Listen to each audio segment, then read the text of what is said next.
The morning sun crested over endless Pacific waters. Inside a ring of coral, death was already flying toward paradise. Japan's greatest naval fortress was about to become its worst nightmare. This is the story of how America turned sanctuary into slaughter. Deep in the Pacific lay a jewel of impossible beauty. Crystal waters trapped inside coral walls. Turquoise lagoons where Japanese warships rested like sleeping giants. They called this place Truk. The Americans had another name for it: Hell on Earth. February 17, 1944 began like any other day in paradise. Japanese sailors stretched in their hammocks. Pilots checked their Zero fighters. Officers sipped tea and watched the sunrise paint the lagoon gold. None of them knew that death was already racing toward them at 300 miles per hour. Task Force 58 had been hunting for weeks. 15 aircraft carriers, 900 warplanes. Admiral Mitschers commanded this floating city of destruction. He had studied Truk like a surgeon studies a tumor. Every airfield, every anchorage, every weakness hidden behind those coral walls. The Japanese believed Truk could never fall. They were about to learn how wrong they were.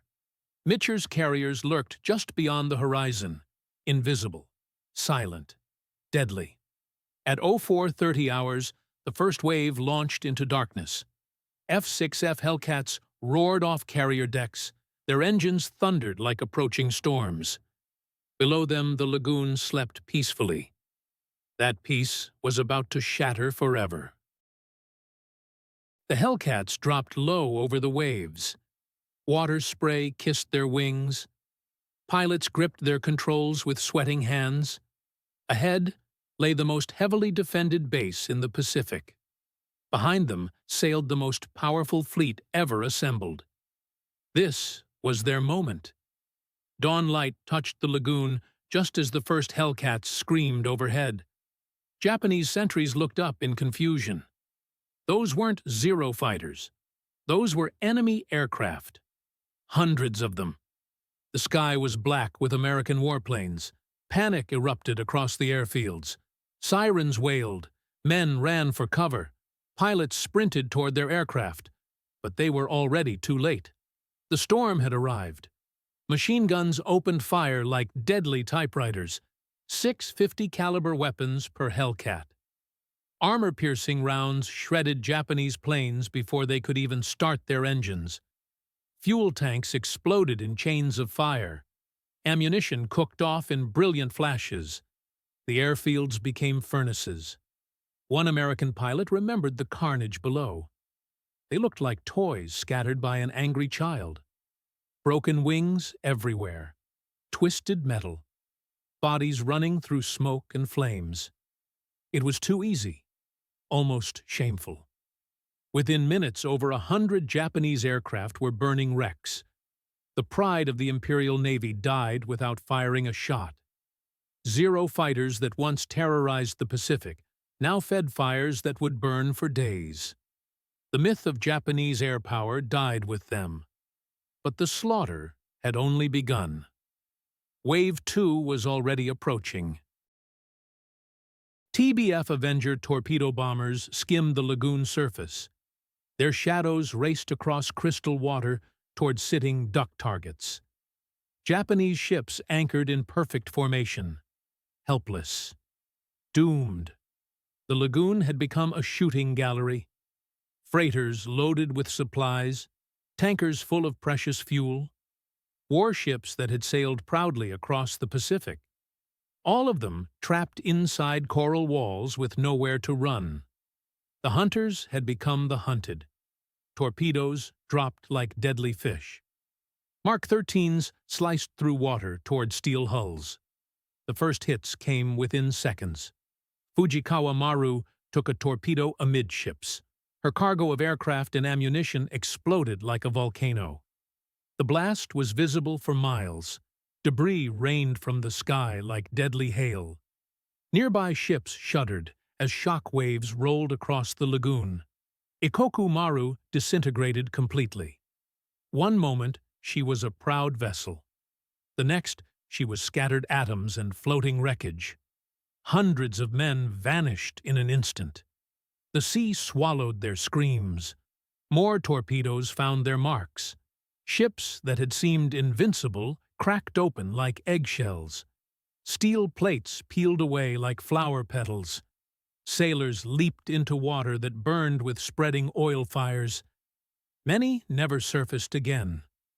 The lagoon that had protected them now became their tomb. F4U corsairs joined the massacre from above, bent wings screaming through the air. The Japanese called them whistling death. Now they understood why. Bombs fell like lethal raindrops.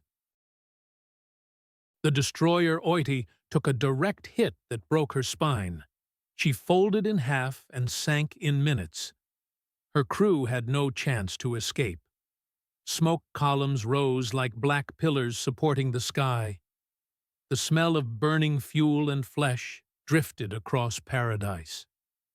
What had been the most beautiful anchorage in the Pacific was becoming a vision of hell. And still, the Americans kept coming.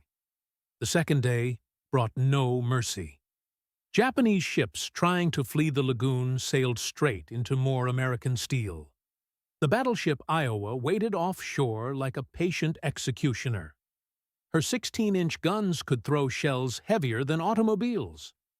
When she fired, the entire ship shuddered with recoil. The cruiser, Katori, tried to escape at full speed. Iowa's shells found her anyway. Massive explosions tore through her superstructure. She rolled over and died in minutes. Her sailors had fought bravely. Courage meant nothing against such overwhelming firepower. American cruisers and destroyers hunted down fleeing vessels like wolves chasing sheep. Their radar eyes could see in the dark. Their guns never seemed to miss. Ship after ship was caught and killed. The lagoon's exits became graveyards. By sunset on February 18th, the destruction was complete. 40 Japanese ships lay on the bottom of Truk Lagoon. 250 aircraft had been obliterated. Thousands of men had perished in the crystal waters they once called home. The Gibraltar of the Pacific had fallen in just 2 days. Admiral Mitschers' gamble had paid off beyond his wildest dreams. He had struck at the very heart of Japanese power. Their main forward base was gone. Their supply lines were severed. Their reputation for invincibility lay in ruins with their ships. The psychological impact was devastating. Japanese naval officers who survived Truk were never the same. They had believed in their fortress. They had trusted their coral walls. When those walls failed to stop American bombs, the survivors lost faith in everything. The war was already over. They just didn't know it yet. America's industrial might had spoken with a voice of thunder. While Japan struggled to replace each lost aircraft, the Americans built thousands more. While Japanese pilots grew younger and less experienced, American aviators dominated the skies. The balance had shifted permanently. Truk's fall opened the door to the Marianas. Saipan and Guam lay naked before the American advance. The island-hopping campaign could leap forward faster than anyone had dreamed possible. Japanese forces scattered across the Pacific found themselves cut off and alone. They would wither on the vine like fruit denied water. For the men who flew those missions, the memories would last forever. They had witnessed the death of an empire in real time. Proud ships reduced to twisted metal. Elite pilots killed before they could fight. A fortress built over years destroyed in hours. War had become a machine that devoured everything in its path. The lagoon itself remembered everything. Beneath the waves lay a museum of destruction that would last for centuries. Ships resting on their sides with cargo holds still full of trucks and tanks. Fighter planes with their wings broken and cockpits filled with sand. helmets and weapons scattered across the coral floor like artifacts from another age. Today, divers descend into those crystal waters to swim among ghosts. They see history preserved in salt water and silence. Every wreck tells a story of men who believed they were safe. Every broken aircraft speaks of dreams cut short by sudden violence. The beauty of the lagoon makes the tragedy more poignant. Truk had been more than a base. It was a symbol of Japanese power projected across the Pacific.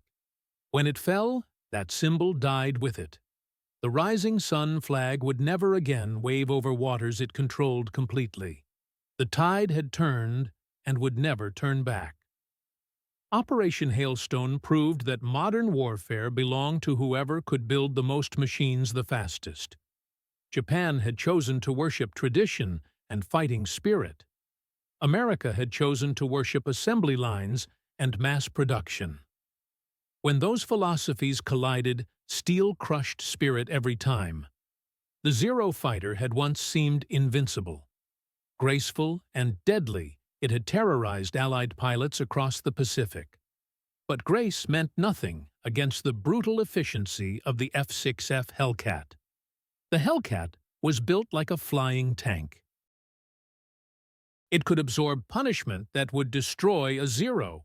Its 6 machine guns could tear apart anything in the sky. Japanese doctrine called for one decisive battle where superior fighting spirit would triumph. American doctrine called for overwhelming force applied relentlessly until the enemy surrendered or died. Truk Lagoon showed which doctrine would win the war. There would be no glorious final battle, only systematic destruction. The men who planned Operation Hailstone understood something their enemies did not. Geography meant nothing in the age of the aircraft carrier. Coral walls could not stop dive bombers. Distance meant nothing to pilots who could fly hundreds of miles to their targets.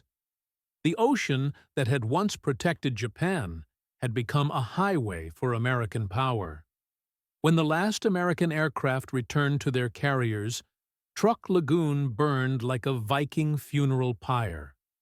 Smoke drifted across water that reflected flames instead of blue sky. The fortress that had seemed eternal had vanished in 2 days of violence. Paradise had become a cemetery, where fish swam through the bones of warships. The survivors would carry their scars forever. Japanese sailors who lived through the raid spoke of it in whispers for the rest of their lives. They had seen the face of modern war, and it was terrible beyond description.